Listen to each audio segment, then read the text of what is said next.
একটা তেতো সত্য কথা বলি।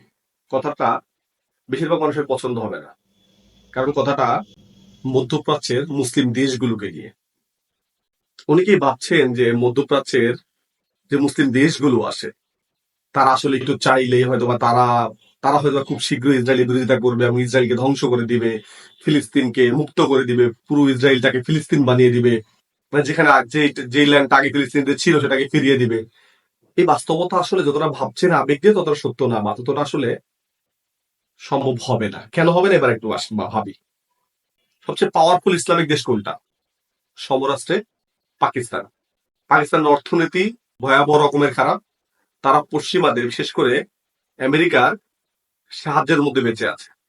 তো তারা কোনো স্টেপ নিবে না। তারপর আসি হচ্ছে ইরান। ইরান সবসময় প্রক্সি ওয়্যার করবে, সরাসরি কখনো ইসরায়েলের সাথে যুদ্ধে জড়াবে না। এর কারণ হচ্ছে ইরানের এই ভয়টা আছে যে যদি কোনো কারণে আমি সরাসরি ইসরায়েলের সাথে যুদ্ধে লেগেই যাই, তাহলে আমাকে আমার চারপাশ থেকে যে আমেরিকার ঘাঁটিগুলো আছে এখান থেকে আক্রমণ করা হবে এবং আমাকে ধ্বংসও করে দিতে পারে। এবং ওই যুদ্ধের ব্যয়ভার বহন করার মতো ক্ষমতাও ইরানের নেই। তারপর আসি তুরস্ক। তুরস্ক ন্যাটো সদস্য। ন্যাটোর কোন সদস্য কিন্তু মুসলিম দেশ তা না। একটাই মাত্র মুসলিম সদস্য দেশ, সেটা হচ্ছে তুরস্ক। আর তুরস্ক হচ্ছে আমেরিকান বা ন্যাটোর শক্তিতে শক্তিশালী।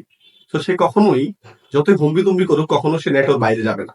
তার মানে সেও আসবে না ফিলিস্তিনের পাশে বা ইসরায়েলের বিপক্ষে, সে শুধু কথাই বলবে। তারপরে সবচেয়ে বেশি আশা যারা দেখাচ্ছেন তারা হচ্ছে সৌদি আরব। অনেকে ভাবছেন যে সৌদি আরব অবশ্যই ইসরায়েলের বিপক্ষে যাবে এবং ফিলিস্তিনদের পক্ষে তারা যুদ্ধ করবে, এটাও অসম্ভব।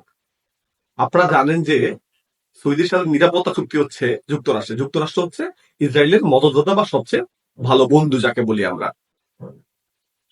সৌদি আরবের সবচেয়ে বেশি অস্ত্র কেনা হচ্ছে যুক্তরাষ্ট্র থেকে, তাদের নিরাপত্তা বিষয়টা দেখেই মূলত যুক্তরাষ্ট্র।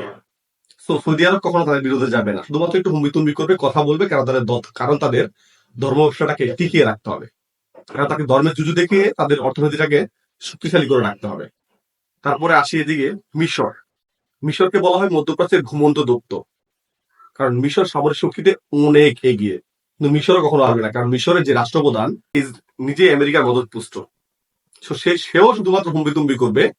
এবং যেহেতু তাকে আসলে রাষ্ট্রপ্রধানের জায়গায় বসানোই হয়েছে আমেরিকা, বসিয়েছে আমেরিকা, তো সে কখনো আমেরিকার বাইরে যাবে না। তারপরে আসি হচ্ছে গিয়ে টাকা পয়সা অর্থতে আরব আমিরাত। আপনারা জানেন যে মধ্যপ্রাচ্যের প্রথম মন্দির হচ্ছে আরব আমিরাতে। এই যে গত বছর নরেন্দ্র মোদীকে নিয়ে সেটাকে আরব আমিরাতের প্রেসিডেন্ট আবুধাবিতে সেটাকে উদ্বোধন করেছে। কেন করেছে? একটা মুসলিম, একটা প্রাচ্যের মধ্যে আপনি কেন হিন্দু মন্দির উদ্বোধন করলেন? এর কারণ হচ্ছে ইন্ডিয়ার বিশাল জনসংখ্যা। 150 কোটি জনসংখ্যা থেকে যদি হচ্ছে 1 থেকে 2 কোটি মানুষ এই মন্দির দেখতে প্রতি বছর যায়, একবার চিন্তা করেন কি পরিমাণ অর্থনীতিতে সাপোর্ট পাবে আরব আমিরাত। তো তারা কখনো হিন্দু বা ইহুদি এদের বিরুদ্ধে যাবে না, কারণ তারা ইসরায়েলের বিপক্ষে গেলে ইন্ডিয়া থেকে এটা চাপ আসবে। তারপরে আসি হচ্ছে কাতার। কাতার আমরা জানি সবসময় মুসলমানদের পক্ষে কথা বলে থাকে, কিন্তু কাতার কখনোই আমেরিকার বিরুদ্ধে যাবে না। কেন? কারণ মধ্যপ্রাচ্যে যতগুলো সামরিক ঘাঁটি আছে আমেরিকার, তার সবচেয়ে বড় ঘাঁটিটা আসলে এই কাতারই আছে। সো কাতার কখনোই আমেরিকার বিরুদ্ধে যাবে না। লেবানন, বাহরাইন, ওমান, এই দেশগুলোর সামরিক শক্তি অতি নগণ্য এবং এদের ব্যয়ভার বহন করার ক্ষমতাও নেই। সো এটা এক প্রকার ভাবে বলতেই পারি যে ইসরায়েলকে বাইরের শক্তি থেকে কেউ আক্রমণ করে নিশ্চিহ্ন করে দিবে, ফিলিস্তিনিদেরকে আবার তাদের ভূমি ফিরিয়ে দিবে, এটা এক প্রকার অসম্ভব যদি অলৌকিক কিছু না ঘটে থাকে।